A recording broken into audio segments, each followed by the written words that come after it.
friends and adventurers. Heather here from Heather's Hikes and Adventures. I'm actually getting ready to head out the door on another adventure to a Florida State Park that I'll be sharing with you soon. But I did need to book a new campsite for next month, and I'm hoping to do another one of my free Southwest Florida water management campsites. So I thought this would be a great opportunity to show you how I find and book my free Florida campsites that I've been sharing with you. Without further ado, let's take a look.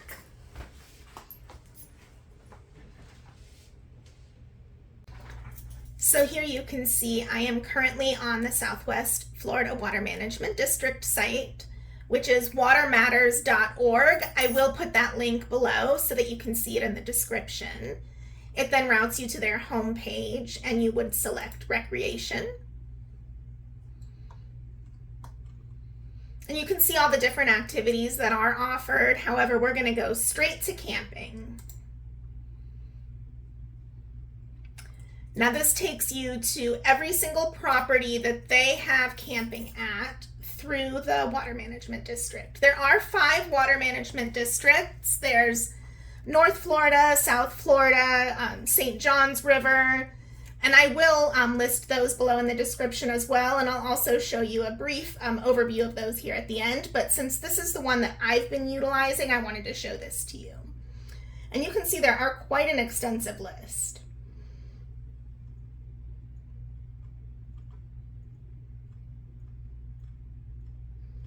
So what I typically do, and I will link a few pictures at the end of the campsites I've stayed at as well. I've stayed here at Serenova, Potts Preserve, Lake Panasoffkee, Hampton Tract. There are several through the Green Swamp Wilderness, the East Tract, West Tract. So what you would do is click on each one to get a bit of an overview, description, and the options available. This is a good example of why you would want to select each property and read the details before going any further. I've pulled up Green Swamp West Tract here, and I have actually stayed at a campground here before. This is the one in Dade City where I stayed at Ashley Campground, and it does tell you the different properties that are available when you scroll through here. You can see there's the Ashley, Compresco, Foster Bridge, which is a backcountry, Gator Hole, which is a backcountry, McNeil, which is primitive. So you can see there's all types of options at this particular property. Now we have stayed at Ashley before, but I would like to stay at this Compresco one, and I see that currently they are closed during these dates for maintenance, but those are not the dates that I personally want to request. So what I'm going to do is look for where the check reservation availability is, and that's because I've already looked at this property. I do want to talk to you for a minute about how I select which properties I might want to use before going to this step. The very first thing I do before even checking availability is see if it's a property that I may want to stay at. So what I'll do is read the property details first, and then the very next thing I do is go to Google and YouTube and I look up that campground. So for instance, with Ashley Campground, I went over to YouTube to see if anybody else had done any recent reviews on it, or I could get a better idea of what it actually looked like and what the camping was like, and some type of video tour similar to the type of reviews that I try to do when I go to a campground for the first time to share with you. And that's a perfect example of why I do this actually, because I find it so helpful when I can find reviews like that and video tours of the campgrounds. So I want to try to provide that when I can as well. I think it's a really valuable resource to kind of give you a better picture of what you can really expect to see when you get there and what the experience will be like. What the bathrooms are like, the sites, and so on.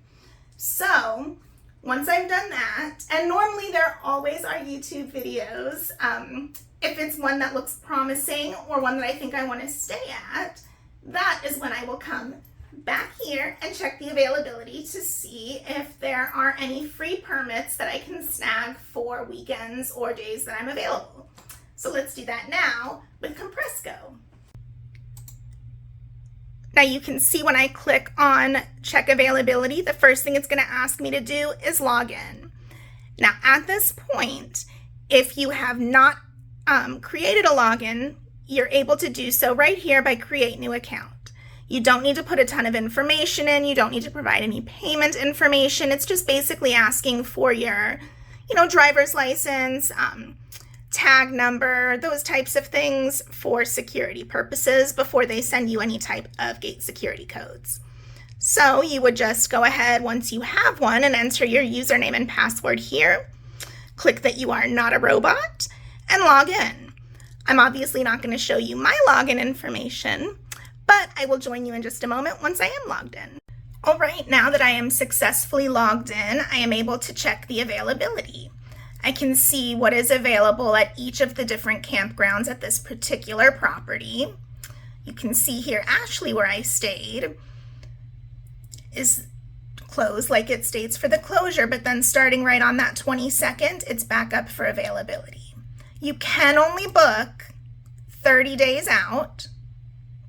So keep that in mind. You cannot book very far in advance. So to demonstrate, I'm going to try to book September 15th here in July.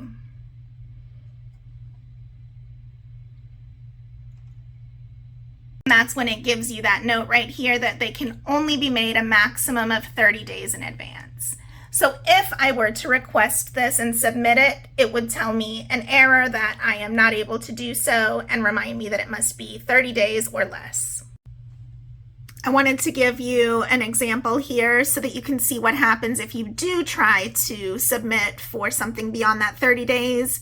It will not let you get beyond that. It says, sorry, you can't do it, and then you're left to put in a different date. Another thing I want to point out is once you are on the screen, it says reservations can be made for these following properties. So these are the ones that are available. And you can, if you're in one that does not have availability, you can always go straight to another one. Once you confirm that the dates you want are available at the property you want, you click check availability, and then it will confirm with you, yes, your requested reservation is available. At that point, you can actually submit your request for the free permit. And as you see, it does confirm there for you that the total cost to you is going to be $0, and then you'll click that submit site request. And then once I click that button, I get this pop-up telling me my reservation has been successfully created. The other thing I wanted to show you real quick is once you click on the My Reservations option on your account, it will show you the history of all of the ones that you have previously booked. So you can see it does keep track. And this is helpful for you because you are only allowed to have up to 7 consecutive days at each property and only a total of 30 days for the calendar year through this particular water management district. And it does keep a tally for you, so you can see right here, so far out of my max of 30 days, I've used 13. Before I close out of here and show you an example of the other water management districts and their properties, I just wanted to give you an example of what type of information is available once you click on a property. It does give you the rundown, and you guys have seen this if you've seen my specific reviews. Before you click on that check availability, you're able to watch a brief video on the property, see a map of the property, and then it will give you the size, the address, and then any specific activities or details on what type of recreation opportunities and just specifics are at that particular property. So for example, you can see this one has equestrian, hiking, picnic, and it lists all of the activities that are allowed and then gives you where you can find more information. And you're able to find that for each of their properties that you click on. So I hope you found that demonstration somewhat helpful. I know sometimes it can be a little overwhelming when someone just tells you, oh, you just have to go to this resource, click on this, and then it'll give you this, and then you do this. So I kind of wanted to show you how I actually book a reservation. The other thing I want to show you before I end this short, sweet, informative video is the other free Florida camping opportunities that are available through the other water management districts. There's one resource in particular that I found extremely helpful breaking it down for me, so I want to show that to you as well. Let's take a look.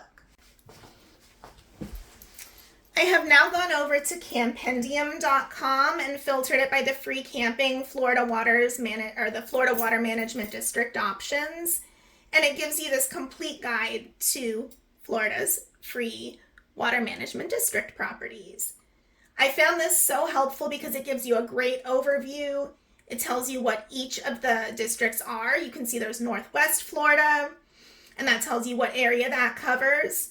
And then it actually is so helpful. It breaks down what each of those properties are as well. So you can click on it and it will link you straight over to the Water Management District site so that you can go from there. And then you can see here, you can go straight to that resource as well. The next of the 5 water management districts here in Florida is the Suwannee River Water Management District. This tells you what area is covered there. You can see that each of the districts is independently managed. They have different operating systems, different reservation systems, different policies. This one is a little less user-friendly, which is why I have not yet utilized it. But it does tell you how you can contact them for more information or details. St. John's River Water Management District is another one. And then you can click on that reservation site as well. Most of these, as it says here, are first come, first serve. However, almost all of these are tent only and are hike in or boat in versus where you can just drive right up to the site, which is another reason I haven't utilized these yet. But again, with this great Campendium guide, which I will put this website link in my description below as well, because like I said, it was so helpful for me. But it will take you right to that reservation site. And here, this is an example of that Southwest Florida Water Management District. It's going to give you those properties, and then it'll link you right to their site so that you can go from there. The other one is South Florida Water Management District. This is another one that I have heard is pretty user-friendly, similar to the Southwest Floridas. And this is, I believe, the next one that I'm going to try to start exploring. There are not as many properties, but there are still several there. So again, this just gives you an idea of the different resources that are available and hopefully makes it a little less overwhelming to get started on trying to utilize them. So now just to give you an example, if we did want to check out what St. John's River Water Management District offers, that's going to link you right to their site, give you the information about camping on their lands, what their policies are, and take you to their specific reservation system. And again, you can do the same thing. You can get details on each of the specific properties and then create an account to reserve. And each of these are going to have this similar restrictions, you know, a maximum number of days you can camp consecutively, a maximum for the year. But again, each of these water management districts do operate independently.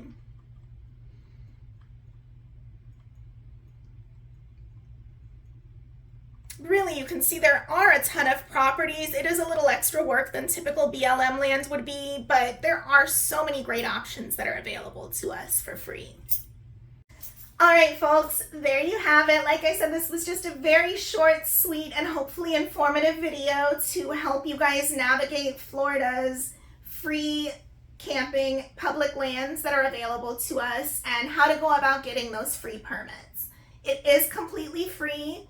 There are certain rules and restrictions, of course, like I mentioned, but really the only extra step is having to create those logins so that they have record and an email address and contact information to send you those restricted gate codes so that they give you access to those campgrounds. Most of the campgrounds are gated for that little extra layer of security, and most of them have at least vault toilets. There are a couple like Lake Panasoffkee that had flush toilets, and there are even one or two throughout the state that I've heard have free showers that I plan on checking out soon, so stay tuned for those. Like I said, I am going to venture beyond Southwest Florida, but this was the most user-friendly one for me to start with, so I kind of wanted to explore those properties in detail a little more before expanding my horizons, if you will. If you did find this video helpful, I would love it if you give me a thumbs up to let the algorithm know. And if you have any tips, feedback, or want to give personal reviews of experiences you've had at any of these free Florida campgrounds. I would love to hear from you below, and I'm sure that the rest of the viewers would as well. As always, I want to thank you so much for watching. I definitely appreciate each and every one of you, and I will see you on the next adventure very soon. Bye for now.